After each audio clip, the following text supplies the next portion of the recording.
Merci de nous recevoir chez vous. C'est un plaisir d'être avec vous tout le jour, du lundi au vendredi à travers cette tranche Zoom Eco Live. Aujourd'hui encore, nous allons donc décoller et démarrer avec toutes nos rubriques au rendez-vous. Nous aurons également cette précision sur le discours tenu par le président de la République, Félix-Antoine Tshisekedi Tshilombo, qui a abordé lors de sa tournée dans le Grand Katanga une question majeure, la sécurité, mais également il a fait des promesses, surtout il pense s'investir pour assurer la stabilité économique en République démocratique du Congo. Nous en parlerons sur ce plateau avec Patrick Bomboka dans sa rubrique chronique, mais avant tout ceci, prenons d'abord les nouvelles en bref, tout de suite.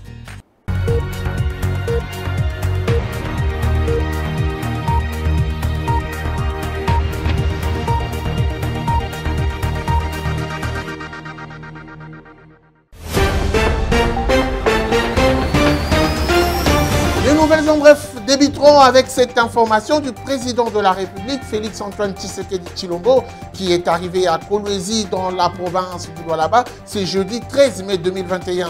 Quelques heures avant son arrivée, le président de la République, après son adresse très attendue, Félix-Antoine Tshisekedi, prendra part à une réunion du Conseil de sécurité dans la province.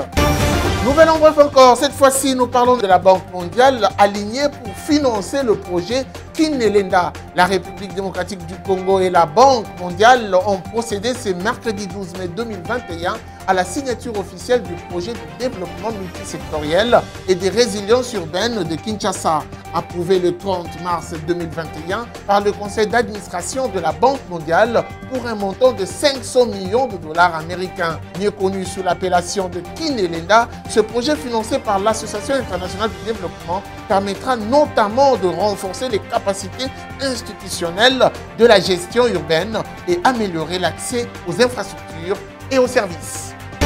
Poursuivons ces nouvelles en bref, nous parlons cette fois-ci de l'ONAPAC, le directeur général de l'Office national de produits agricoles du Congo, ex-Office national du café, Gimbo Paté, dénonce l'exploitation frauduleuse de produits agricoles, notamment le café, le cacao et d'autres produits par certaines organisations dans la partie orientale de la République démocratique du Congo. Et ce, avec la complicité de certains services de l'État. Le directeur général de l'ONAPAC a révélé que plus de 600 tonnes de cacao ont été exportées frauduleusement en Ouganda avec la complicité de certains services de l'État. Et pour finir, terminons ces nouvelles en bref avec cette information de Dan Gettler qui invite le Congo n'est pas à vendre à une table ronde pour clarification sur les activités minières. En réaction avec la publication mercredi 12 mai 2021 des résultats de la dernière enquête de la coalition de l'organisation de la société civile, le Congo n'est pas à vendre, l'homme d'affaires Dan Gettler propose la tenue prochaine et à un lieu convenu de commun accord, une table ronde afin de clarifier les différentes incompréhensions et les informations erronées. Merci de nous rester fidèles. C'est donc parti avec notre toute première rubrique après les nouvelles en bref. Il s'agit bien sûr de chiffres clés. Tout de suite.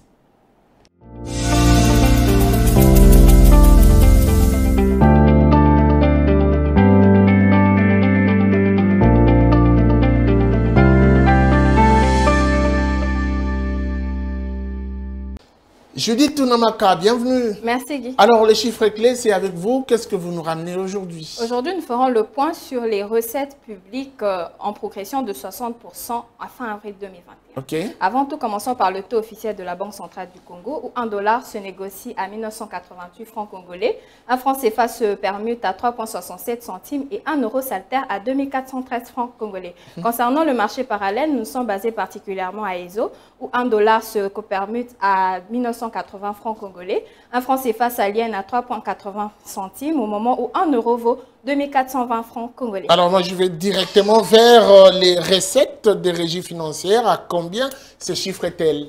Durant les 4 premiers mois de l'année 2021, les recettes des régies financières ont progressé à 60%, en se chiffrant à 3,670 et 1 milliard 262 709 648 francs congolais à fin avril 2021, contre 2,262 milliards 174 694 280 francs congolais à fin avril 2020. Comme pour dire, elles ont augmenté à 60%.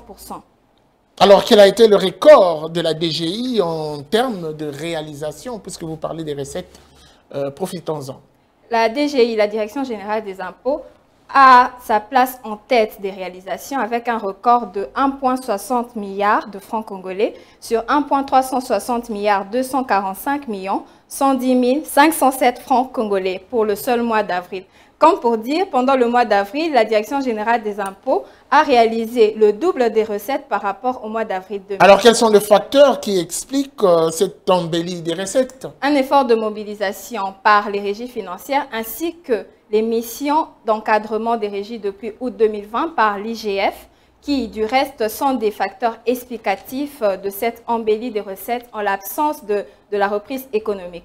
À en croire plusieurs analystes, à cette allure, la République démocratique du Congo pourrait atteindre le budget de 7 milliards de dollars américains en embâche à fin décembre 2021. Merci beaucoup pour ces précisions, Judith Tunamaka. Merci Guy. Nous allons poursuivre. Cette fois-ci, nous allons faire un petit périple vers un marché qui nous sera proposé par Naomi Kandé. Elle nous rapporte du nouveau.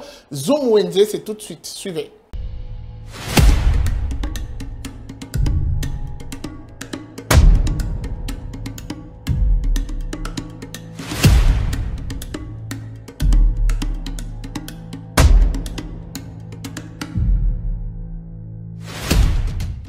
Bienvenue à tous. On ne peut pas parler de la vidéo sans pour autant parler du son.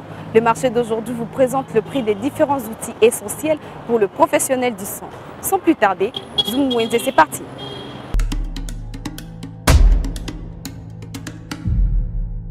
Commençons avec le prix de console numérique, autrement appelé mixeur numérique, ou une console Behringer X32 Compact se vend à 1333 $. Une console Allen If SQ5 coûte 2490 $. Un mixeur Presonus Studio Live 32 SC se vend à 1980 $.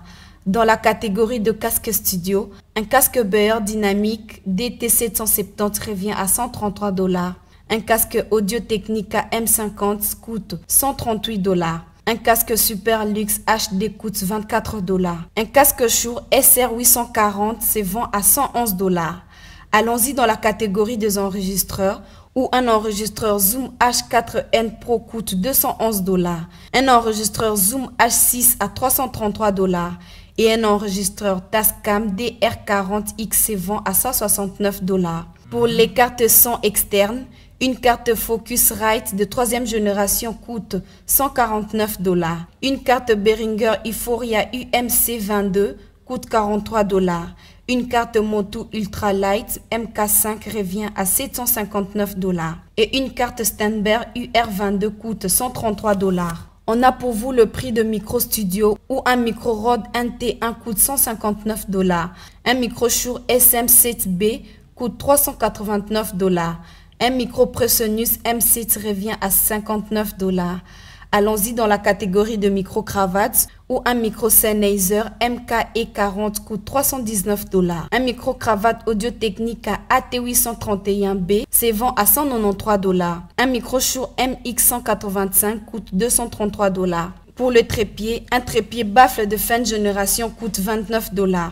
Un trépied micro sur table de Millennium DS200 revient à 29 $. Un trépied de Rode PSA1 se vend à 89 $.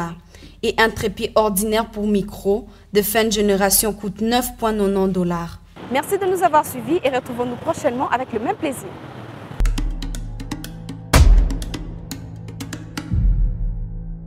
La justice en parle, la presse en parle également. Nous avons voulu aborder cette question. Il s'agit bien sûr du projet du parc agro-industriel de Bukangalonzo. Oui, des questions se posent sur la responsabilité, la culpabilité. Et nous, Zoom Eco Live, nous avons voulu mettre sur cette table les résultats de l'enquête menée par cet audit international et qui a comme ça été initié par le ministère de la Justice. Pour plus d'éclairage, nous en parlons donc avec Judith Piombo dans sa rubrique « Les dossiers ». C'est tout de suite.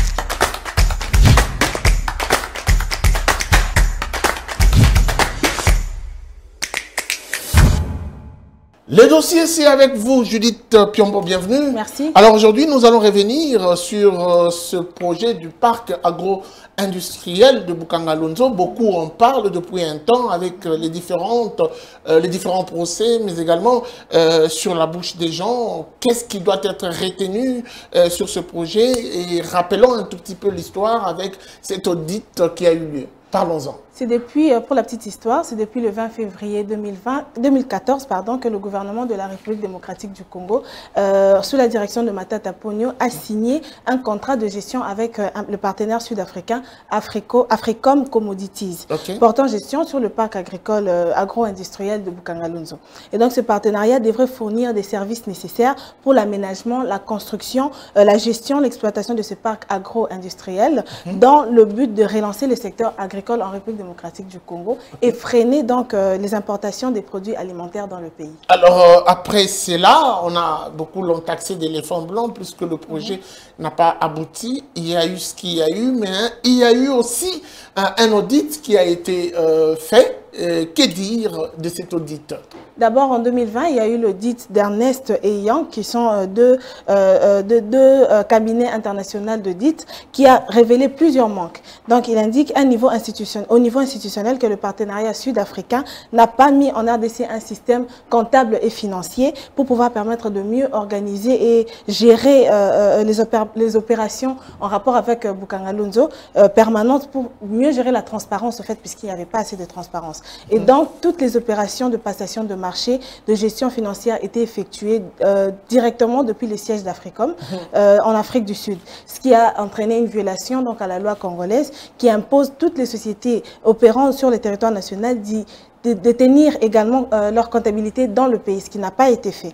Et puis, il y a eu l'inspection générale des finances qui a révélé dans son rapport du 12 mai dernier, 2021, que 287 millions de dollars, dont 286 millions de trésors publics et 1 million de dollars provenant des interventions du Fonds de promotion de l'industrie, FPI, ont été décaissés. Donc, d'après les calculs de l'IGF, cela constitue 3/4 du coût prévu pour les dépenses. Donc, après, il y a eu l'inspection générale qui a aussi rapporté que les sociétés Africom chargées de la gestion du parc doivent justifier un montant de 232 millions de dollars. Juste après, pour finir, donc, il révèle aussi l'existence d'une entreprise ou d'une société écran ayant bénéficié de l'argent dans le cadre de ce projet. Alors, parlons de cette société écran, puisque vous venez de la citer. Qu'est-ce que l'on doit dire? C'est une entreprise fictive dans le but qui a pour but de dissimuler les bénéfices ou les transactions financières. Merci beaucoup. Nous avons compris que le dossier Boukangalonzo qui attire d'ailleurs le regard de plus d'une personne avec ces procès tant attendus pourra redonner espoir et nous donner une sorte de nuel avec les différents jugements et les différents procès attendus. J'espère également qu'avec ces orientations que vous donnez aujourd'hui, mais également avec les différentes dénonciations faites par l'inspection générale des finances et avec la justice de la République démocratique du Congo, on pourra connaître enfin ce qui s'est passé avec le projet Boukangalonzo, mais aussi qui sont ces acteurs directement liés, impliqués dans cette sorte de mafia. Tout à fait. Merci beaucoup pour ces détails. Vous avez suivi, c'est donc les différentes précisions données autour du dossier Boukangalonzo. Pour ceux qui ne connaissent pas, voilà, nous sommes revenus sur ces détails avec plus de précision, mais également les condamnations et les rapports d'audit qui relèvent même toutes ces imperfections. Nous allons poursuivre cette fois-ci pour prendre une autre rubrique. C'est tout de suite après ceci. Suivez.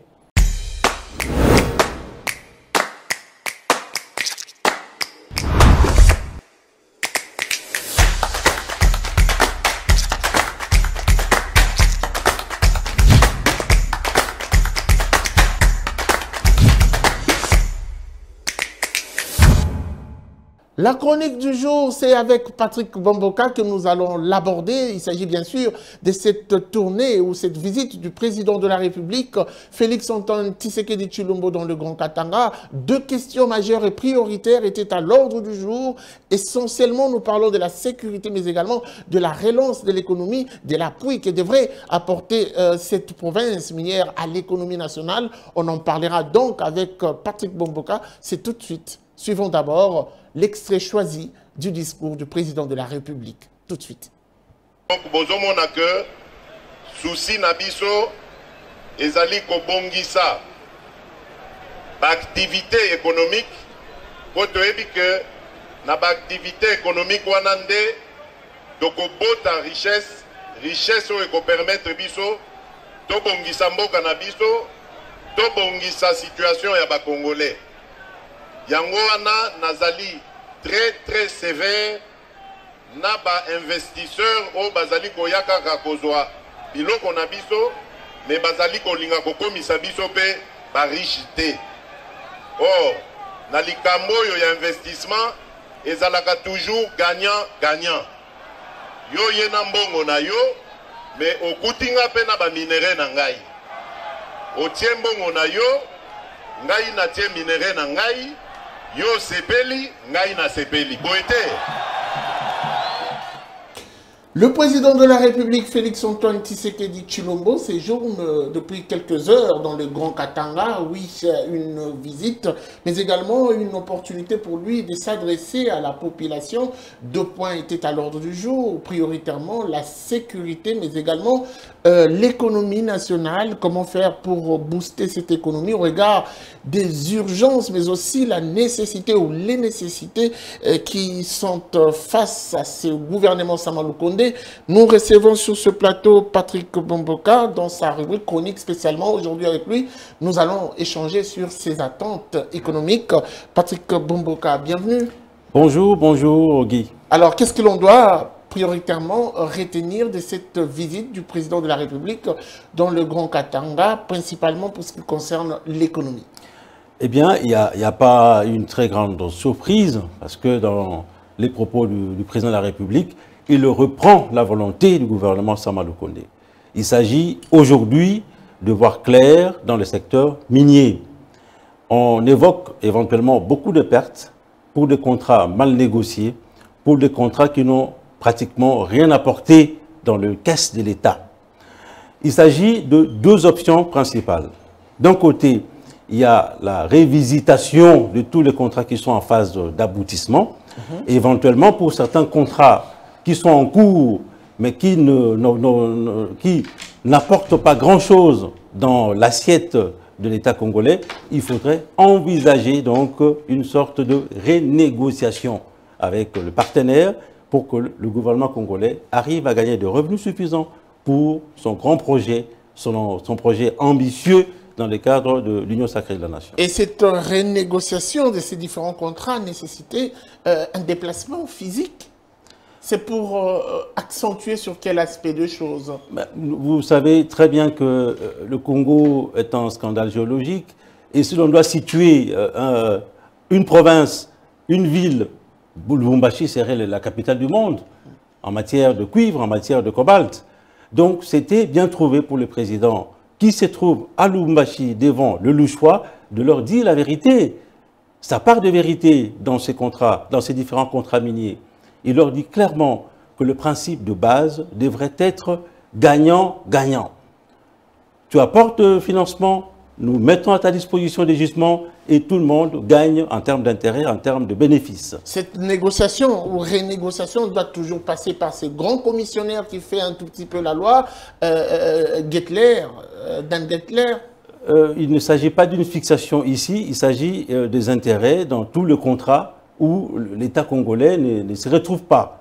Donc il ne s'agit pas de se fixer sur un homme qui fait sa part de choses et qui doit répondre de ce qu'il doit répondre. Mais ici, le président tient à ce que les jugements qu'on met à disposition des investisseurs puisse rapporter ce que ça devrait rapporter. Alors, quelle doit être, selon vous, la stratégie efficace pour que ces différents minéraux, cette richesse de la RDC profite à cette économie nationale? Parce qu'hier, on doit le dire, est-ce que c'était une question de négociation, la RDC négociait en position de faiblesse, ou c'était une question de transformation qui n'a pas profité à cette économie nationale? Il y a plusieurs enjeux autour du secteur minier. Vous vous rappelez qu'il n'y a pas longtemps, on a discuté de la question fonds miniers qui ne rapportent pas grand-chose, alors que l'idéal, c'était de constituer un agent qui devrait percevoir des dividendes auprès des investisseurs étrangers, des investisseurs miniers. Malheureusement, dans le secteur minier, il y a énormément de problèmes aujourd'hui. C'est vrai que quand vous négociez en situation de faiblesse, vous risquez de perdre énormément d'intérêts. Mais nous avons des lois qui doivent être respectées. Nous avons le code minier révisé 2018 qui doit être mis en application. C'est une force pour nous. Et on doit s'appuyer... Adapter, le code minier adapté à la réalité. Justement, on doit s'appuyer sur ces codes miniers pour que cette loi-là soit opposable à tous.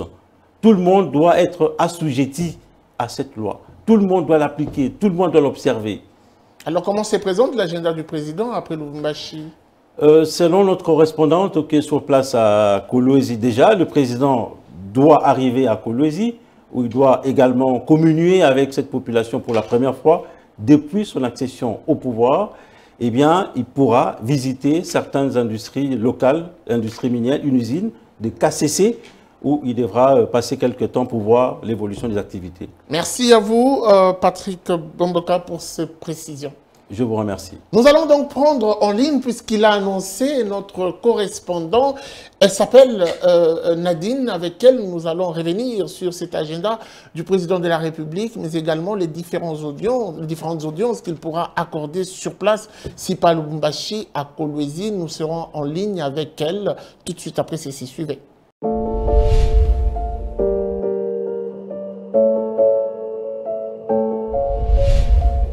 Bel et bien au rond-point Mwangezi à Kolwezi. Et ici, la population est déjà en place pour accueillir le chef de l'État qui va faire son entrée d'un moment à un autre. Donc la sécurité est déjà là, les musiciens, les mamans, les confessions religieuses, les journalistes venus de Kinshasa et le journaliste de Lualaba, bien sûr. Tout le monde est là pour accueillir le chef de l'État. Tout à l'heure, il va d'abord tenir un meeting, il va s'adresser au Lualabé pour la première fois depuis que Félix Tshisekedi a été élu, a pris les fonctions du président de la République. Et après son meeting, il doit aller visiter KCC, c'est une entreprise minière. Après cette visite, il doit procéder à l'inauguration de 2 bâtiments. Il s'agit d'abord de la Banque centrale du Congo qui vient de construire un nouveau bâtiment.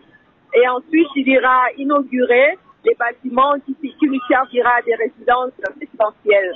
Désormais, le président, quand il arrivera ici à Kolwezi, aura sa propre résidence et il ira inaugurer ça. Voilà l'agenda du président de la République durant son bref séjour ici à Kolwezi, dans la province du Lualaba. Et il faut signaler qu'avant d'arriver ici à Kolwezi, il était à Lubumbashi, où il s'est également adressé à la population de Lubumbashi.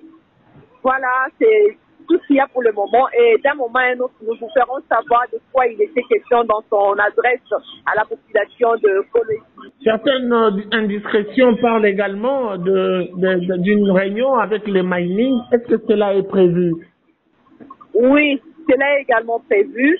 Et il y a aussi une réunion de sécurité qui est prévue pour parler de tout ce qui est problème d'insécurité ici dans le Grand Katanga d'une manière générale. Merci beaucoup. Je vous en prie.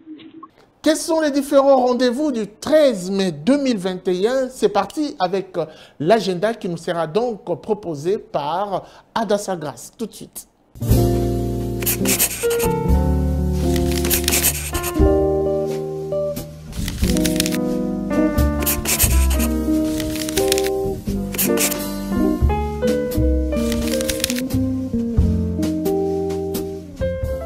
Bienvenue à l'agenda. Voici le rendez-vous du jour. UBA Inside a tenu un webinaire ce jeudi 13 mai 2021. Cette rencontre virtuelle avait pour thème à la découverte de UBA Mobile App. Et notre rendez-vous, Target SRL organise du 27 au 28 mai 2021 à Kinshasa une formation pratique sur l'échantillonnage pour les entreprises, les entrepreneurs et autres chercheurs. Les places étant limitées, c'est maintenant qu'il faut réserver votre place. La formation n'est pas gratuite, les prix fixés à 250 $. Et notre rendez-vous, à noter aussi dans vos agendas, le forum sur la gouvernance citoyenne qui organise une 21e podium de distingués qui aura lieu le samedi 15 mai 2021 à l'hôtel Memling. Cette édition sera virtuelle et portera sur plusieurs points. Nous citons l'agriculture, l'emploi, l'environnement, l'entrepreneuriat, l'énergie, enfin l'éducation. Notons également qu'une formation axée sur réussir chaque jour est organisée ce samedi 15 mai 2021 dans la grande salle Collège Boboto à Kinshasa.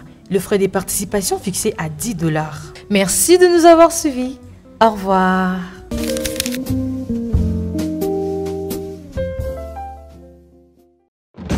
Nous vous amenons au cœur de l'actualité économique en RDC. Que dire alors de l'évolution du taux d'échange en République démocratique du Congo? Il y a eu à noter une stabilité relative du taux de change.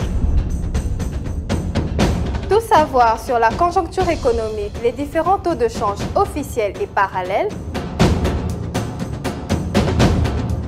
Tout apprendre et mieux comprendre le rendez-vous économique, nous vous apportons plus de précisions. Enquête, analyse, dossier. Nous vous rapprochons de la réalité congolaise. Le Watt est un symbole de fierté pour la femme africaine. Sur ce sujet, nous vous souhaitons bienvenue. Entrepreneuriat et activité économique, chez nous, faisons les marchés ensemble. Nous avons appris à être plus près de vous. Offrir à vos yeux ce qui est bon pour votre tête. Suivez-nous également sur nos différentes plateformes. Zoom Eco Live, la référence de l'actualité économique en RDC.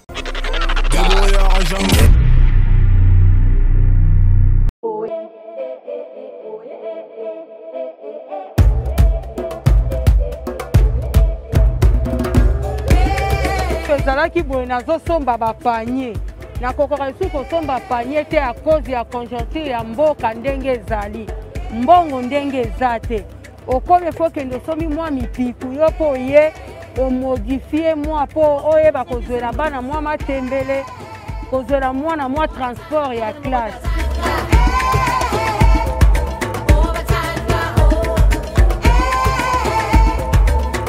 Mombongo ezali tant mosusu mpo okoki koganye e mosusu mpo okoki mpe koperde tozalaka ta mosusu osombi mpe boye ose retrouve ya malamu eza te obomi mpe mbongo okomi oluka lisusu mwa moninga bamba yo okende lisusu mpo osomba mpo oyeba korenforce misa.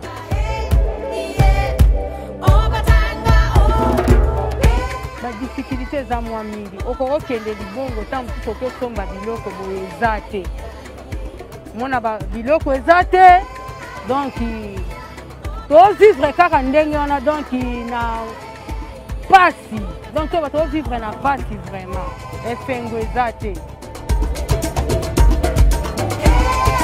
okoki kopesa conseil okopesa conseil soki ezali bon mutu mosusu akoki kozala azomona ata place oyo akoki kobandela eza te azose retrouve te ata opesi ye conseil soki aza nango te akosala nini akozala kaka ndenge wana biso bato oyo tozozwa ata ya mwa mokie tozolela nde banzela tozosenga nde na banzela mpo nzela soki ezali ata voisine na yo soki oyebisi eke yaka tokenda tolukelaka ba mpo na nini nzela ezali malamu mituka ezoya masu ezoya biloko ezoya omoni ke kozala na facilité mpo na biso me bokoki kofanda une semaine masu eyaka te mituka ezoya te yebisa ngai okomema moninga mpo avivre ndenge nini. Mama tolansa message mbala boni na gouvernement ke atalela biso likambo banzela tozolela vie sociale eza te vie sociale eza te Congo tovivaka na vie sociale eza te tozolela nde vie sociale bana basilisi classe bazose retrouve te bazofandela biso na bandako azozela yo okendeki koteka oya opese mwa 100 fois po tia na poche mokolo nini ya kopesa ngai baage ezokende tozotala bino bana toboti bino nde bato ifale sikobo bandosunga biso misala eza te tozozela lancement ya premier ministre tomona alaki 3 choses tolingi tomona biloko misato wana oyo alaki tomona yango tozokokovivre te bandako tozokokofuta te dollar eleki cher tozoteka me tozose retrouve te.